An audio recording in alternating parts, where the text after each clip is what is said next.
അയ്യേ ഇതെന്താ പെണ്ണുങ്ങളുടെ ചെരുപ്പാ? എടാ ഇതെങ്ങനെ കാറിനകത്ത് വന്നേ?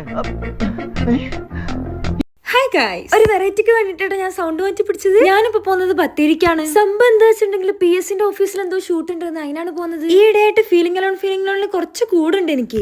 പിന്നെ ആരുമില്ലാണ്ടുള്ള ഒറ്റക്കുള്ള യാത്ര രസമുണ്ട്. ഞാൻ മാത്രമല്ല ഷൂട്ടിന് പ്രശസ്ത ബ്ലോഗേഴ്സ് ഒക്കെ ഉണ്ട്. ഓട്ടോ പോയിട്ട് അവിടെ നോക്കുമ്പോ എന്താ ജീപ്പേ ഇല്ല. അപ്പൊ നമ്മളെ സ്നേഹനിധിയായ സൽമാനാണ് വന്നിട്ട് പൈസ കൊടുത്തത്. അല്ലെങ്കിൽ ഉപകാരത്തിന് സൽമാനെ കിട്ടും. അതാണ് സൽമാന്റെ പ്രത്യേകത. ഞങ്ങൾ നോക്കുമ്പോണ്ട് സൽമാൻ വേറെ ഒരു പെൺകുട്ടീനെ ചെരുപ്പിട്ട് വന്നിക്ക്. എന്തെന്നാലേ അവിടെ പോയേക്കുമ്പോഴാണെങ്കിലോ എല്ലാരും വെറുതെ അങ്ങനെ അങ്ങോട്ടും ഇങ്ങോട്ടും ഞങ്ങൾ കുറച്ച് വർത്താനം പറഞ്ഞുകൊണ്ടിരിക്കുമ്പോ ഈ സ്ഥാപനത്തിന്റെ ഓണേഴ്സായ ഷെഹീർക്കും ഷാഹിദും വന്നു. പിന്നെ നമ്മളെ പൂക്കി നിഷാനിയും. സൽമാൻ ആണെങ്കിൽ എന്തെങ്കിലും പണി താന്നുണ്ടാ കസര കിടന്ന് കറങ്ങിയേന്. ഞങ്ങള് പിന്നെ മേക്കപ്പ് ഓക്കെയാണോ ചേട്ടാന്ന് പറഞ്ഞ പോലെ ഷൂട്ടിന് റെഡി ആയിരുന്നു. ആ സമയത്ത് നോക്കുമ്പോ ഷംനയാണ് ബോയ് ഫ്രണ്ടിന് മെസ്സേജ് കൊണ്ടിരിക്കുക. ഇപ്പൊ മനസ്സിലായല്ലേ ഒരു ഷൂട്ടിങ്ങിൽ ക്യാമറമാന്റെ കഴിവുകൾ. തിരിഞ്ഞു നോക്കുമ്പോണ്ട് ചിപ്പോസ് ഷെയർക്കാർക്ക് ഒരേ മേക്കപ്പ് ഇട്ട് കൊടുക്കല. അപ്പൊ ബ്യൂട്ടിന്റെ സീക്രറ്റ് അങ്ങോട്ട് മനസ്സിലായില്ലേ. സൽമാൻ ആണെങ്കിൽ അർഷാപാത്തുനെ ക്രഷ് അടിച്ചത് നോക്കിക്കൊണ്ടിരുന്നു. അതിന്റെ അടുക്ക് സുഹാനത്തെ പോയി എന്തോ അത്യാവശ്യം ഉണ്ട് പറഞ്ഞിട്ട് ഇറങ്ങി ഇങ്ങനെ നടന്നപ്പോഴാണ് ഫുഡിന്റെ സ്മെല്ല് ഇങ്ങോട്ട് വന്നത്. സംഭവം ഉച്ചത്തെ ഫുഡ് വൈകിട്ടാ കഴിക്കണം. 3 മണി ആയിക്കുന്നു. അങ്ങനെ എല്ലാരും കൂടി കാറിലിട്ട് നമ്മള് ഫുഡ് കഴിക്കാൻ പോവാണ്. അതിന്റെ ഇടയ്ക്ക് ഷംന വെറുതെ ഒന്ന് ഷാഹിദിനെ വിളിച്ചത്. അപ്പൊ എന്തോ കാണാൻ രസമല്ല, അഭിനയിച്ച രസമല്ല എന്ന് പറഞ്ഞിട്ട് സ്ക്രിപ്റ്റഡ് ആയിട്ട് പിന്നെയും വിളിപ്പിച്ചിക്ക. അപ്പോഴാണ് അതിനേക്കാളും മൊയന്താക്കി. പക്ഷെ അതിന്റെ ചാടിയൊന്നും ഓനിക്കില്ല. ഇവരാണ് എന്തെല്ലോ പറഞ്ഞിട്ട് മൊയന്താക്ക തന്നെ. അതിന്റെ ഇടയ്ക്ക് സൽമാൻ എളുപ്പവഴി എന്നിട്ട് ടോയ്ലറ്റിന്റെ ആയിക്കൂടെയൊക്കെ പോകുന്നത്. ഈ മന്തി നമുക്ക് സ്പോൺസർ ചെയ്ത PS വെന്റേഴ്സിന് എന്റെ ഹൃദയത്തിൽ നിന്നുള്ള നന്ദി ഞാൻ അറിയിക്കുന്നു. നിഷാനക്കാണെങ്കിൽ നല്ല പ്രായം ഉണ്ടെന്നുള്ള ഒരു വിചാരമില്ല, മക്കളെ കളി കളിച്ചോണ്ടിരിക്കുക.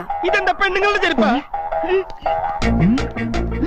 എടാ ഇതെങ്ങനെ കാറിനകത്ത് വന്നേ? സൽമാൻ ആണെങ്കിൽ വണ്ടി കയറുമ്പോ ഒടുക്കത്തെ സ്നേഹം ഡോറൊക്കെ തുറന്നിരുന്നുണ്ട്. അതിന്റെ ഇടയ്ക്ക് ഷംനക്ക് ഡ്യൂട്ടിക്ക് പോകാൻ സമയമായി. പിന്നെ നമ്മൾ ഇവർ ഓഫീസിനോട് പോയിട്ട് വണ്ടിയും ചെറുതായിട്ട് മാറ്റുന്നുണ്ട്. ഇവർക്കെന്തോ വർക്കിന് പോകണം. അങ്ങനെ പോകുന്നൊക്കെ കുറെ കഥയെല്ലാം പറഞ്ഞിട്ട് ഇവരെന്നെ നേരെ പോരേന്റെ അവിടെ ഇറക്കി തന്നു. അവിടെ ഇങ്ങനെ ഫ്രഷ് ആയി വെറുതെ ഇരിക്കുമ്പോഴാണ് എനിക്ക് കോൾഡ് ബൂസ്റ്റ് കുടിക്കാൻ പൂതിയാവുക. അപ്പൊ പിന്നെ ഞാൻ നേരെ ദിയനെ വിളിച്ച് ഒരു കോൾഡ് ബൂസ്റ്റ് കുടിക്കാൻ വേണ്ടി മാത്രം പുറത്തിറങ്ങിയതോള്. ഓളാണ് സ്നേഹത്തിന്റെ പുറത്ത് എനിക്കൊരു ക്ലിപ്പൊക്കെ മേടിച്ചത്. അങ്ങനെ അതും കുടിച്ചിരിക്കുമ്പോഴാണ് ഞാൻ മൂവിക്ക് ബുക്ക് ചെയ്ത കാര്യം ഓർത്ത്. പിന്നെ ഓട്ടോന്ന് ഓളെ നേരെ ഇറക്കിയിട്ടിട്ട് ഞാൻ നേരെ തിയേറ്ററിലേക്കാണ് കേട്ടോ പോയത്. അപ്പത്തേക്കും തറവാട്ടിൽ നിന്ന് എന്റെ ഉമ്മച്ചിയും വന്നിട്ടുണ്ട്. ഓൾറെഡി 5 മിനിറ്റ് ലേറ്റ് ഉള്ളപ്പോൾ ഉമ്മച്ചി പതുക്കെ വരുന്നത്. കാന്ത എന്തായാലും നല്ല അടിപൊളി മൂവിയാണ് കേട്ടോ എനിക്ക്. അപ്പൊ എത്രയുള്ളൂ. Okay bye.